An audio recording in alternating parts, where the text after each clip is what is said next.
fourth quarter? Yeah, just we can get enough stops.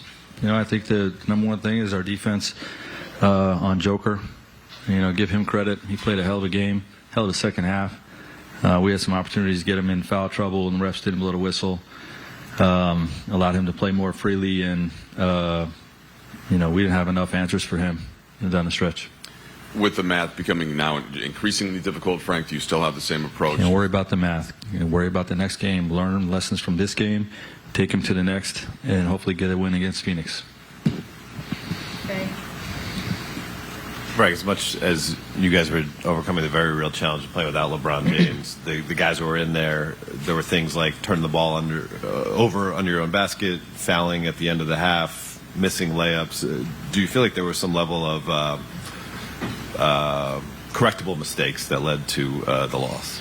Yeah, you got to finish all those plays. You got to finish at the basket. The way we closed out the half was disappointing. We made an incorrect help and gave up a three, and then we fouled a guy taking a heave. Those are mistakes that get you beat. But I do believe that the guys that were in there competed their asses off. And I was proud of their fight. And it sucks we can't get over the damn hump and put a W on the board when we need it. But our guys' spirit is really pure, and they're fighting a good fight. We just keep falling short.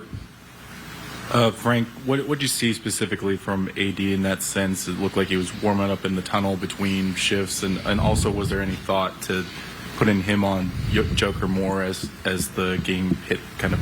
Well, we did put him on Joker down the stretch. Dwight wanted to eat minutes up with Dwight, but Dwight, Joker causes all kinds of matchup problems. With his ability, his unique skill set. His ability to roll the basket, post, stretch somebody like Dwight out to the three-point line, and create switch confusion, with his, what we call our veers. So, credit him, but we tried a number of different things on him and weren't able to slow him down. And just go back to AD, just sort of him gutting it out. Yeah. Look, he's doing everything he can.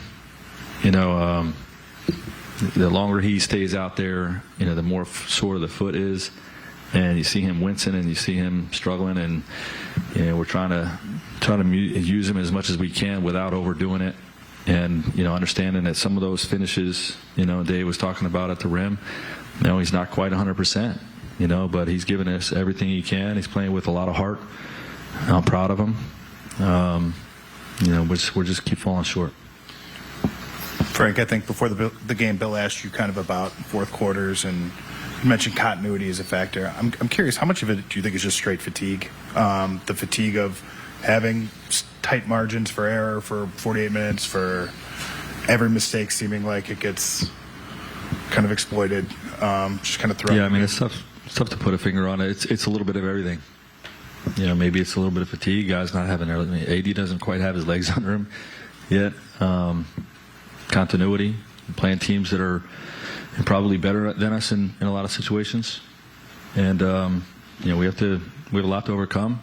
The margin for error is slim, and we have to figure out a way to get over the hump. Last break for Coach Bill, BT, and Jovan. Frank, obviously the frustration of not getting wins is paramount, but I'm sensing some real pride on your part with the fact that these guys are competing and that you got that kind of performance in a game without LeBron. What's that experience like for you as a coach? Obviously wins are how everybody gets judged, but can you leave here with pride? Is pride the right word for how these guys? It is the right word, and what's it like? It sucks. It sucks telling these guys every game, proud of you, good effort. We lost. So it's not fun, but it could be worse, if things were unraveling. Our group has stayed together. They're putting in a good fight. Their attitude has been wonderful in terms of just working together to get this thing right.